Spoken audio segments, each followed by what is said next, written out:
నిజాయితీ గెలుపు. ఒక ఊరిలో రాము, సోము అనే ఇద్దరు స్నేహితులు ఉండేవారు. ఇద్దరు మంచి శిల్పులు. ఒకరోజు రాజుగారు వారిని పిలిచి చెరక దేవుడి విగ్రహాన్ని చెక్కమని, ఉత్తమంగా చెక్కిన వారికి గొప్ప బహుమతి ఇస్తానని చెప్పారు. రాము చాలా శ్రద్ధగా, నిజాయితీగా రాత్రింబవళ్ళు కష్టపడి అద్భుతమైన జీవకళ ఉట్టిపడే విగ్రహాన్ని తయారు చేశాడు. సోము మాత్రం తక్కువ సమయంలో పని పూర్తి చేసి రాజుగారి దగ్గర త్వరగా డబ్బు సంపాదించాలని అత్యాశపడ్డాడు.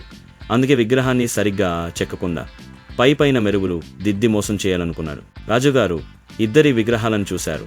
రామ్ విగ్రహంలోని కళ, నిజాయితీ చూసి ముగ్ధుడయ్యారు. సోము విగ్రహంలోని లోపాలను, అతని అత్యాశను వెంటనే గుర్తించారు. రాజు రాముని ఘనంగా సత్కరించి ఆస్థాన శిల్పిగా నియమించారు. సోమును సిగ్గుతో వెనక్కి పంపించేశారు. నీతి, నిజాయితీతో కూడిన కష్టానికి ఎప్పుడూ తగిన గుర్తింపు, గౌరవం లభిస్తాయి. అత్యాశ, మోసం అనర్థాలకు దారితీస్తాయి. లైక్ అండ్ సబ్స్క్రైబ్ చేయండి.